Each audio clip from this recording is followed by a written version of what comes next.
Hello, I'm Alexander von Welczeck, and we're continuing with the story of Annette, chapter 3. This is going to be the years 1959 to 1961. 1961, she meets my father, the big love of her life. At least I think so. She meets Rocky after, let me look here, Karl Heinz, Raymond, Hans, Steve, Antonio. Maybe there's someone else between them and Rocky. So let's hear. Annette, 1959. Your mother and sister bring you to the boat in Hamburg. Yeah. Tell us about your trip to America. Well, we are on the boat and we realized it happened to be my birthday. It's the 10th of October, 59. It wasn't planned that way, it just happened. And so I was on a ship, a boat, a freighter, and there was a nice captain, a big old bear, and I ate dinner with him every night. And of course, being on a ship, always having seen movies and romanticized it, so I put on my bathing suit and go on top of the deck. There's nobody else there. And there, of course, suddenly are all the sailors there and whistling and all that. I never went back to the top again because it wasn't, and on top of it, it was the North Sea and then the North Atlantic. It was very cold and windy. I never went to the top again, and I was scared of all these sailors there. But the captain was a very nice old, like a big bear he was, and he was very nice. And going in October, the North Atlantic is already quite, I rolled out of my bed one night, it's really wavy. And, but the captain was not, I don't know how old he was, but this captain, he gave me a lot of good advice, what to eat in America and what to say in America. He said, never talk religion and politics. He says, you only get in trouble. And so then I arrived there in Chicago, and in Chicago I found the train station somehow. I don't exactly remember how it all worked, but I was at some point in a train that went to Des Moines. And sitting in the train, there was a very nice gentleman sitting across, and he said he's from Canada. And he was very fascinated that I came from Germany, and there was service in the train, and I had a drink. And suddenly somebody took the drink, was only half, I only had it half. Suddenly somebody took the drink away from me. And I said to this gentleman, they said, what is that? Why would they take my drink away? He said, you are now in Iowa, that's a dry state. I had never heard of that before. A dry state, they don't serve liquor. You can drink liquor, you can buy liquor there, which is something I didn't know at all, right? So anyway, okay, I stayed on my trip dry. It was not a big problem. And so hours later, I forgot how long that trip took. But the train was very comfortable. Now, America's a huge place. Yeah. Why Des Moines, Iowa? That's kind of the last place I would think a woman who's been in London and Paris and Berlin. Why Des Moines, Iowa? There's a good reason.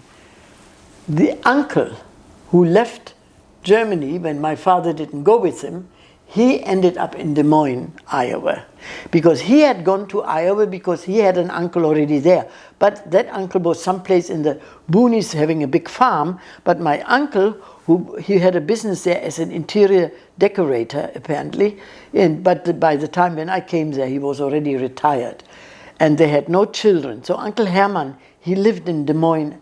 And I had written to him to sponsor me. You see, I could make it illegal in England, I could make it illegal in France. But to America, I could not get into America illegal. So I needed the papers. And I went twice to Hamburg, to the consulate, to get my papers. When I was in Kampen, I went twice. I had to go to Hamburg to get my papers.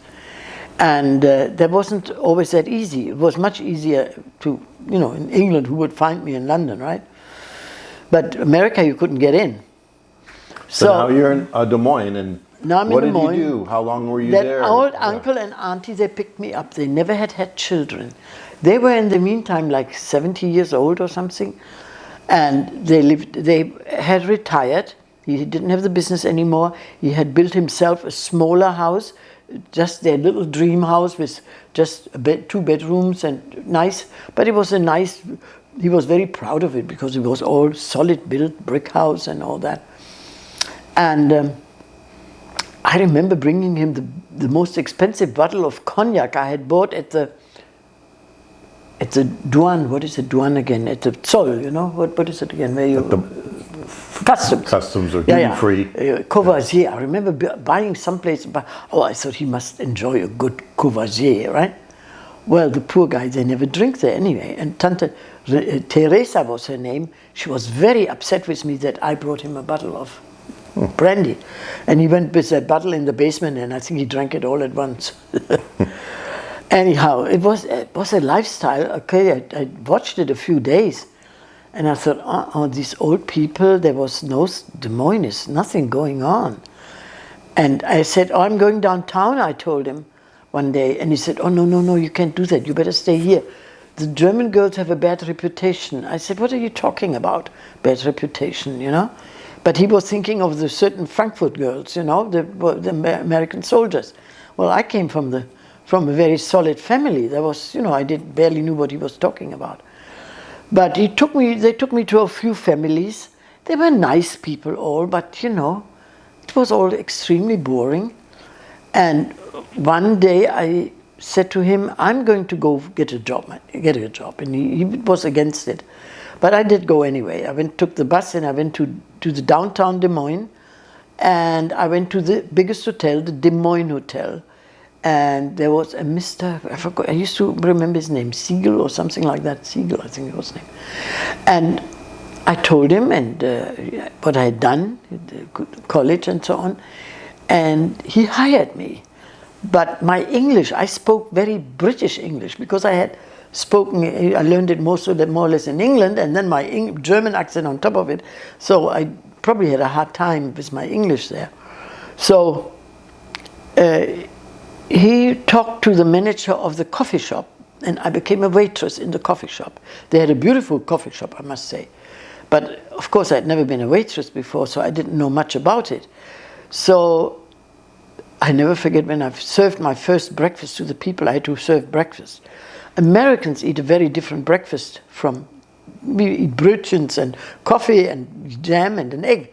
But they ordered then first orange juice, then there was cereal, and then came bacon and eggs. I had barely heard of things like that. And then came something else. So I brought first the bacon and eggs. I brought the orange juice at the end. I brought everything the different way. But luckily, I always had customers, they understood. They were very nice. But I know I made a mess of things. I really did. I didn't even know we didn't have cereals in Germany then. Cereals was an American thing. I didn't even know what was cereal. Then I said to one of the busboys, I said, what is, I don't know, some kind of a cereal. And then he pointed it out, a little box, that's that cereal, that cereal. So I had to learn all that because cereal was not known in Europe. And bacon and eggs. Who ate bacon and eggs in Germany? We had brötchen and ham, right? And jam. So yeah, I really struggled with that job. That was probably the job that was most difficult for me, to be a waitress in a coffee shop. Because so how long were you in Des Moines? And I did that for a couple. Well, first I did that only for a couple of weeks, and then I applied. Then they saw that wasn't quite the thing for me, right? But I had learned something. I did learn because that's what I wanted to learn, how Americans eat breakfast. That was a very good thing for me. And then they made me cashier in the steakhouse because the hotel had several different restaurants. They had a beautiful steakhouse with an open fire. They you know, in Iowa they have the biggest steaks there. So I did the cashier there. And I was very good with that. The hostess there admired it. She says, "Oh, you are so good," she said to me all the time. And but what upset me a lot then, coming from a nation that had seen starvation, people ordered the biggest steaks, you know, porterhouse and rib steak, and I don't know all the names, even Philly. And there was an open pit there where they did all this. And they ate a little bit of the steak and it would go in the garbage. I almost cried sometimes. That really was very upsetting, but I couldn't say anything, you know. That was really upsetting for me. That beautiful meat was just going in the garbage. People put the cigarettes in it sometimes, you know. Yeah. I felt like telling them, why do you do this? But I didn't, of course. So you didn't really feel at home in Des Moines, and No. where did you go from there? Well, then Mr. I think no, the owner, I mean the director manager.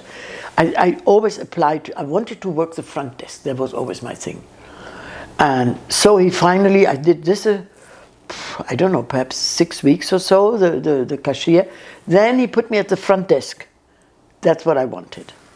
And at the front desk, I worked there. As a matter of fact, a few months before, Khrushchev had been there. You know, Khrushchev, when he was in America, he was in Iowa to learn about the agriculture, how that worked in America, and he was in Iowa. And they told me all about. I didn't personally see him. My husband saw Khrushchev in San Francisco later on. But the Des Moines Hotel was a good place, was a very nice place. But I did the front desk, and then I thought, Oh, and then in the meantime, I had already moved out a long time ago from my uncle. I moved into a house, and I had shared a room with a young teacher. And then I met people, and I went to several parties, and I met nice, interesting people actually. And there was Esther. Esther said, I have a beautiful house, live in my house. And there were several young men living in that house too. And so I lived in Esther's house, and then from there, I was going to make a point, and I forgot what I was going to say. Then Esther knew a bank manager, very nice man, in Des Moines. And she took me to a party, a private party there. And this man said, oh, my daughter wants to learn French, and she needs a little help.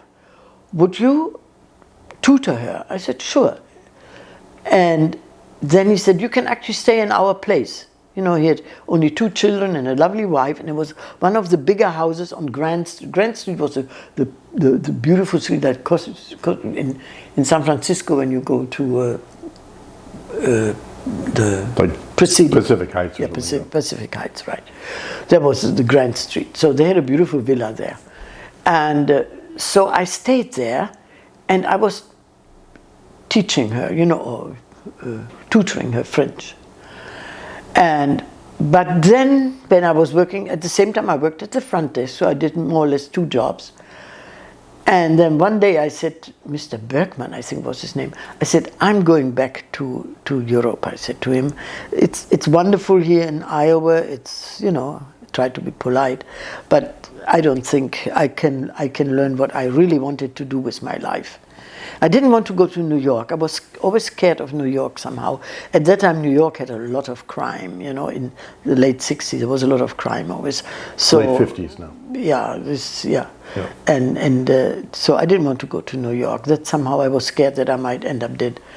And so he said to me, well, you can't just go back from Des Moines back to Europe. He said, you haven't seen America. Why don't you go to San Francisco? That is a beautiful city, and that's a city you would love, he said to me. And I thought about it, and I thought, well, I've gone so far. I'm all the way from America. Now I'm here in Des Moines. I haven't seen really America, right? I might as well do that. And I counted my money, and I bought a train ticket, and in May, I think it was the end of this last couple of days of April, I believe, I went to San Francisco. I took with the train. And remembering going through America, sometimes it looked very gray, sometimes suddenly it looked all flowery and green, and I knew I was in California. Mm-hmm. And so in California, when I arrived there was, because the trains that train that from the Midwest, that did not come into the city, that came into Emeryville. Emeryville, yeah, Oakland, yeah. And there I had to take the bus into San Francisco. And in San Francisco then I took a taxi, and somebody had told me when I was at the front desk, there was a very nice young lady, and she said to me, when you go to the big cities in America, you stay at the YWCA. That's for young women, and you're protected, and you are also, it's cheap, right? It's like youth hostel almost, but just for women. So I said to the taxi driver, bring me to the YWCA, please. And he did, and that was right on Sutter Street, in the second block of Sutter, when you come from Union Square, which is a very beautiful area, one of the nicest areas in San Francisco. And it was a beautiful building. And I shared a room with an Australian girl. And of course, I unpacked whatever I had to unpack, and went immediately job hunting. Now, I was used in Europe, you have sort of agencies or organizations where you can go for the hotel business or so, and I found out they don't have it. I went to the what was it, union or something for the hotel business, and they told me, well, we take care of a lot of things of the hospitality business, but we don't have nothing to do with giving jobs or anything. And I said, well, where can I go then? There must be some place. And they said, no, we don't have all that. But then they said, there is a new hotel that was just built, the Jacta Hotel on Van Ness. Why don't you go there? They are hiring. So I walked there. It was like, probably 10 blocks. I hiked all the way there to the Jacta, which is on Gary and, wasn't it, on Gary and Van Ness. And so I went there to the front desk, and they said, why don't you go upstairs to the catering company? They're all Germans up there, they said to me. And so I went up there, and the catering and the banquet management was all Germans. And I mean, Americans in the meantime, but all of German descent. So I went there, and then, there I went to the Jacta, and I went upstairs, and there was Mr. Otto. He was the catering manager, and no, he was a banquet manager. The catering manager was the other guy downstairs. And he said, yes, I could use an assistant. And he hired me. And that was actually a great deal, because when you're with the banquets, you make a salary, but you also make tips there, because when there are a lot of big banquets there, and I was in charge of paying all the waiters out and collecting the bills for the big banquets, and making the bills up and getting the checks in from. What was that? I was at the Jacta, and they sent me to the upper floor for the catering, and then they sent me to Mr. Otto, who was the banquet assistant manager, the banquet manager, but he made me the banquet assistant manager. And that was really great. So we had on the second floor, a lot of big banquets, and I had to collect always write out the checks and also the tips. So in the tips, of course, then I had to pay out all the waiters, and whatever was left was for Otto, and I always would get a nice percentage of that. So I made more money at the Jacta, that I was so excited about it, that I thought, now I get myself a really nice apartment, right? And that's what I did, and I got myself a nice apartment on California Street. Even though before that I once wanted to look, and I showed a taxi driver, I said, here I want to live. I showed him in a paper, and he was so kind, and he looked at me and he said, young lady, you don't want to live there. And he was very helpful in a way, because I would have ended up south of Market. That's where all the winos were, So I've had a few times luck with strangers, I must say. And but then once I had this job, I really looked on California Street, and I found a nice apartment. It was only 3 blocks away from the Fairmont Hotel. And so the job was great. I think I had to come to work like 9 or 10 o'clock, and sometimes around noontime, depending on when the banquets were.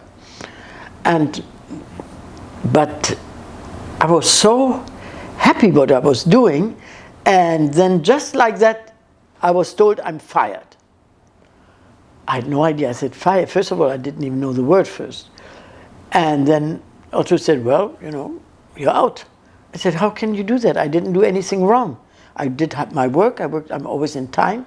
He said, well, that's how it is. I said, I'm not going to take care. So I said, who is the super boss here? So I went all the way up to the general manager, because I said to him, how can you do that? I didn't do anything wrong. Because from Europe, I was not used to that. You only get fired. In Germany, you would get fired when you either steal or you do something really criminal. And here you got fired for whatever, having to do with the business. I had to get used to that. And so I talked to this general manager and I said, I don't accept it, I said to him. And he said, welcome to America. And that was it. And he closed the door on me. So anyway, so this was my first lesson with America, the hard way, right? And then I was looking, of course, I could for different things. I tried at the St. Francis Hotel, and that didn't work out either because there was supposed to be a waitress, and I'm not a good waitress. It didn't work. And then I was where else did I do? Oh, hostess at the Blum's Cafe House, that famous cafe house at part of Macy's. They were so beautiful. I was supposed to be the hostess, and she fired me after a few days, and she said, because I'm not friendly enough. I said, what's the matter with you? All I do, I smile. And she said no. And then I learned from the waitresses that she changed hostesses every week, because I got the job through an agency, and she had some kind of a deal with the agencies, But these are things you have to learn, because she had no reason to fire me. I didn't even have nothing to do with money, just seating people at Blum's. Anyway. Hold on a second, something's not happening. Okay. For no reason, I remember sitting at Union Square crying. I thought, oh my God, I'm going to fly back tomorrow to Europe. I can't handle this anymore. I really was ready to go back. And there came a very sweet girl. She had helped me when I was waiting at the St. Francis. And she said, yeah, it's such a hard country, she always said. And I said, well, this is something I really don't understand, that you get 4 or 5 times fired for really no reason. As a matter of fact, at some point I said, oh, I think I go rather to communist East Europe, because there they don't hire and fire. And that brought, people were very upset all over the hotel. It came up all the way to the management. They said, there's a girlie, she says it's better in the communist part. It was actually very funny. But anyway, this was all in 1960. That was quite a year for me, 1960. That was a very, very, a lot of experience, but also very hard, very hard. I mean, I cried a few times, yes. But then I always went in between to the Fairmont. I always walked to the Fairmont, and I went to the hotel manager there, Mr. Lowry, and I always asked him, I said, I really want to work here. And he always said, we'd love to have you, but I don't have a job. And but he said, come again. He said, you never know, come again. And I believed that. People are very in one way they're very friendly in the United States. So I thought, oh, he always tells me to come again. So every few weeks I would walk by, and I said, Mr. Lowry, I'm really looking for a job here at the Fairmont. And then, in the meantime, I did find a solid job at the Richelieu. I did the reception there. And I also made very good money with booking trips, tours. They just had started it with the big tours to San Francisco. And I made money with the tours and also my salary. So I was doing fine at the Richelieu. And then I get a phone call from Mr. Lowry, and he says, Annette, are you working? And I say, yeah. He said, the girl that had your job left town, she got married, she was moving away, and you can have the job. So I told Mr. Liebes, my boss, I said, I have an offer with the Fairmont, I always wanted to work there. Oh, he said, don't go there. They fire and hire, you don't go there, you will be fired soon again, he said to me. Because I had really, at the Richelieu, it was fairly solid there. I mean, I had made good money. And then I thought it over, and I said to myself, I take that job at the Fairmont, and if it doesn't work out, I just fly home again. That was my thing. But then I can tell, in Berlin, I've worked at the Fairmont in California. That was my solution. So I called up Mr. Lowry and I said, I take the job. And he said, start Monday. And that's what I did. So I started, I think it was around the 1st of October or, no, a little bit, well, it might have been the 5th, sorry. I'm not sure. It was in the beginning of October. And so I worked at the front desk. And I had a partner there, a very nice young man. And so what I had to do, give information. I had to learn about all the good restaurants in San Francisco, and people come to the front desk and say, where can I have a good dinner, and where do I find this and that. So I had to get a lot of information about the city, which I did, and everybody was very helpful. I mean, what a difference when you go to a first-class place like that, everybody is so friendly. You know, it was a different world altogether. Now, you're talking about a lot of working in San Francisco. You moved there, you worked at the Jack Tar and at Blum's and now the Richelieu and now the Fairmont. But besides working, you had to have some fun. You must have met some people. Maybe you had one or the other date. What did you, in addition, besides working? No, I really didn't have time for that. I didn't date anybody when I was always looking for jobs and working, and I had a new apartment, and that was fun for me, having my own place, finally. The only thing is, once I was at the Fairmont, and well, that comes actually later. What I should say now is, at the Fairmont, it took about a week. And a young, very handsome man always came by.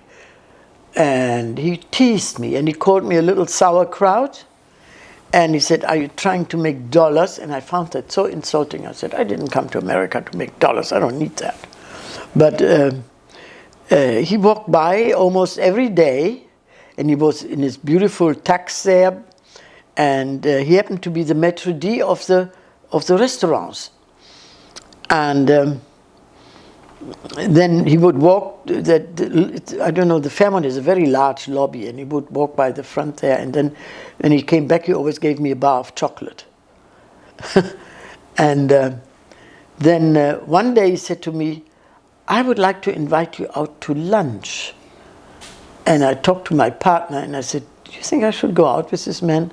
He said, oh no, because he was a San Francisco boy, right? He said, don't go with him. He said, don't go with him. And I thought about it, and I did go with him. So, and it just happened to be on my birthday again. He invited me out to lunch on the 10th of October. It was exactly a year later after I'd left Germany. Can you imagine what happened in 1 year? So much stuff. My life later was so different when you think about it. It was always the same.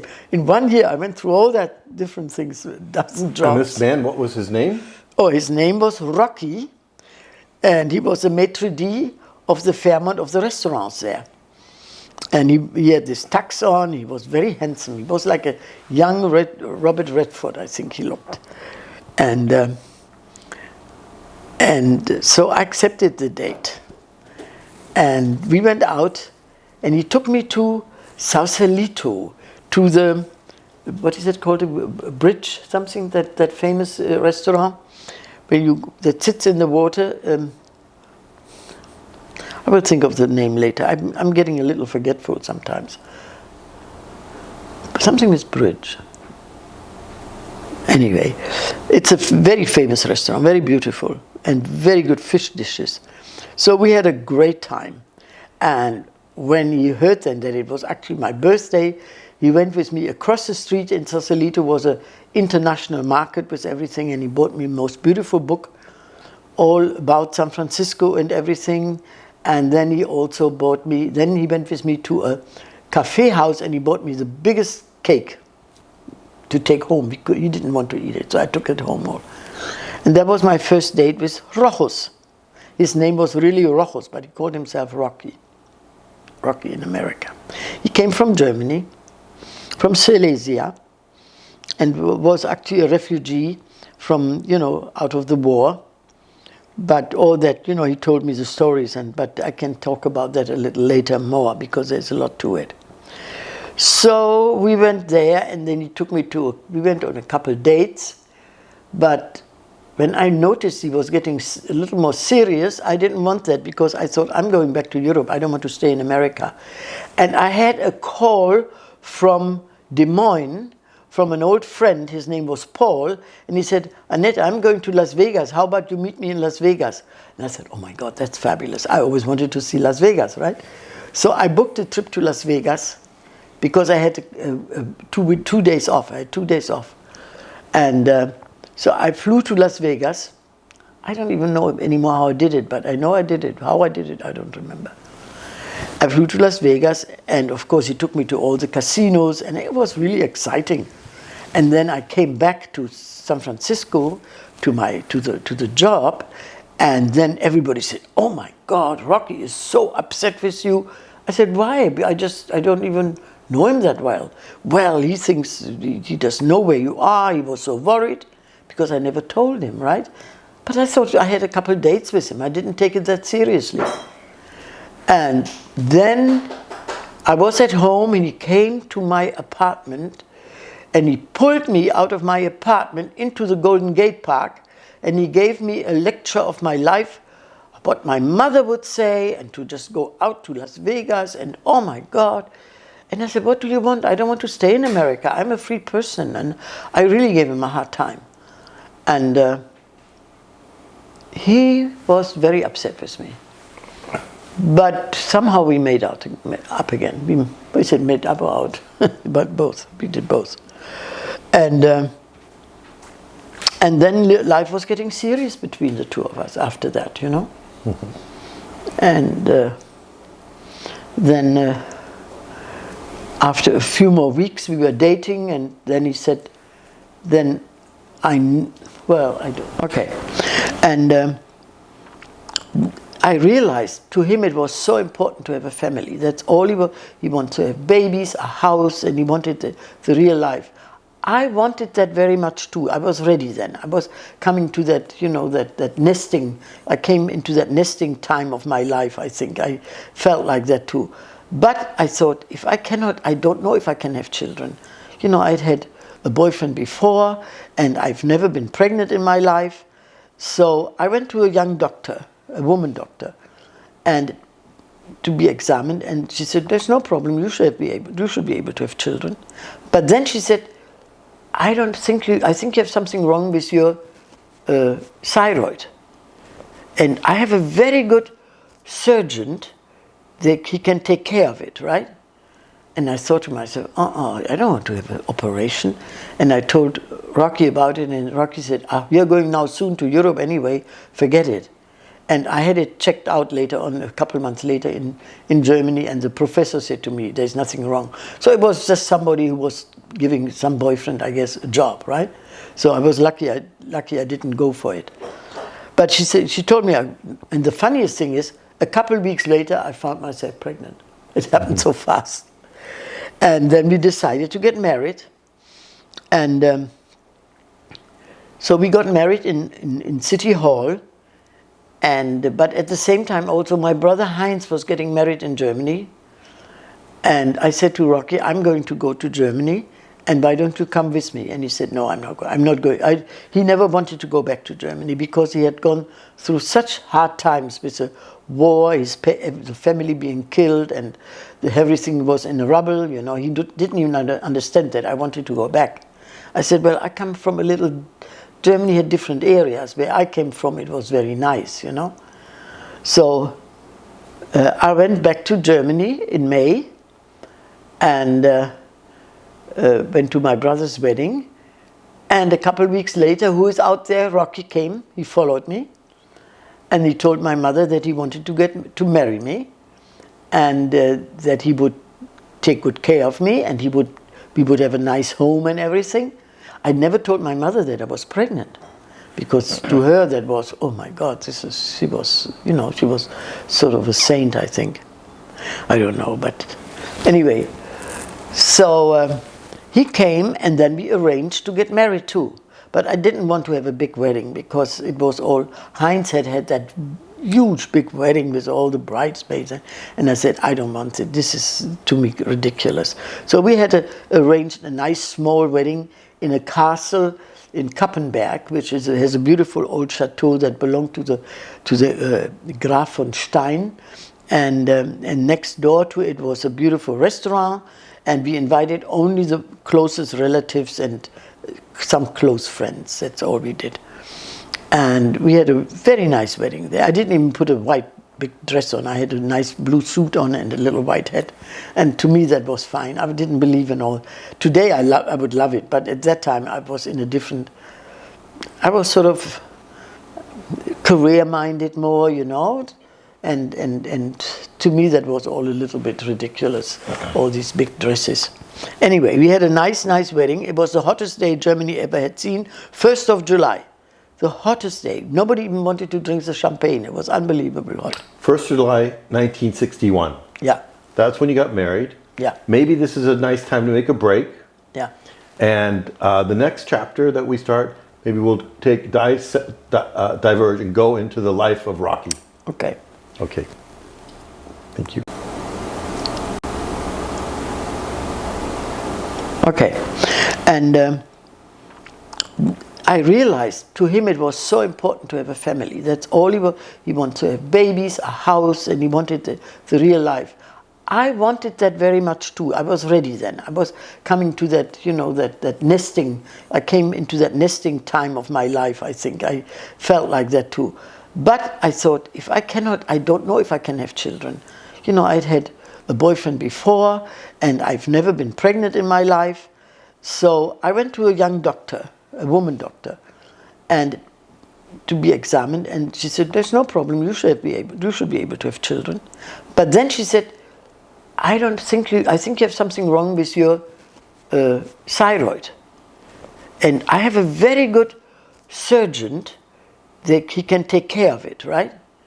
And I thought to myself, I don't want to have an operation. And I told Rocky about it, and Rocky said, you're going now soon to Europe anyway, forget it. And I had it checked out later on, a couple of months later in Germany, and the professor said to me, there's nothing wrong. So it was just somebody who was giving some boyfriend, I guess, a job, right? So I was lucky I didn't go for it. But she told me, and the funniest thing is, a couple of weeks later, I found myself pregnant. It happened so fast. And then we decided to get married. And so we got married in City Hall. But at the same time also my brother Heinz was getting married in Germany. And I said to Rocky, I'm going to go to Germany, and why don't you come with me? And he said, no, I'm not going. He never wanted to go back to Germany because he had gone through such hard times with the war, the family being killed, and everything was in rubble. You know, he didn't even understand that I wanted to go back. I said, well, I come from a little... Germany had different areas. Where I came from, it was very nice, you know. So I went back to Germany in May and went to my brother's wedding. And a couple of weeks later, who is out there? Rocky came. He followed me. And he told my mother that he wanted to marry me, and that he would take good care of me, and we would have a nice home and everything. I never told my mother that I was pregnant, because to her that was, oh my God, she was sort of a saint, I think. I don't know, but anyway. So he came, and then we arranged to get married too. But I didn't want to have a big wedding because it was all, Heinz had that huge big wedding with all the bridesmaids, and I said, I don't want it. This is to me ridiculous. So we had arranged a nice small wedding in a castle in Kappenberg, which has a beautiful old chateau that belonged to the Graf von Stein, and next door to it was a beautiful restaurant, and we invited only the closest relatives and some close friends. That's all we did. And we had a very nice wedding there. I didn't even put a white big dress on. I had a nice blue suit on and a little white hat. And to me that was fine. I didn't believe in all. Today I would love it, but at that time I was in a different, I was sort of career-minded more, you know. And to me that was all a little bit ridiculous, all these big dresses. Anyway, we had a nice wedding. It was the hottest day Germany ever had seen, 1st of July. the hottest day. Nobody even wanted to drink the champagne. It was unbelievable hot. 1st of July, 1961. Yeah, That's when you got married. yeah, Maybe this is a nice time to make a break. yeah. And the next chapter that we start, maybe we'll diverge and go into the life of Rocky. Okay. Okay. Thank you. He was the most famous designer. He was a very lovely gay guy. About London. Okay. Well, in London, I did have a very lovely experience with a young man. Steve was his name. And he stayed in the same boarding house. And one day he invited me to the opera, to Covent Garden. And we saw an Italian opera, I think a Puccini opera. It was absolutely beautiful. I had to dress up, of course, and we took a taxi there, everything totally in style, even though we were all poor students. But I do think Steve came from a well-to-do family in England. Anyway, we had a wonderful seat, and he bought the biggest box of chocolate candies, and we were sitting there watching the opera and eating these lovely candies and so on. And the next morning, in the evening, he brought me to my door, and we didn't even kiss or anything. We was very, very shy. And I was, I was brought up as a girl, never starts these things, man has to conquer you, right? So nothing happened. So the next morning, at breakfast downstairs in the basement where we had breakfast, he came and he was all flushed red, and he barely said good morning to me, and I felt like, what did I do wrong? And I just said, hi, Steve, and that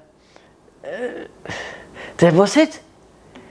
And when I would see him once in a while, and we just would say hi, and then a week later or 2 weeks later, he invited me again, the same spiel. He took me to the opera with a box of candies, and it was absolutely wonderful. And he brought me to my door, and nothing happened, and he was embarrassed again the next morning. And I don't know what it was, but it was a very beautiful experience. And I thought he was such a nice young man, and I would have loved to get to know him better. But we both were shy, I think. It was a different life than today. The kids would be acting very different today. So that's just one of the little experiences, It was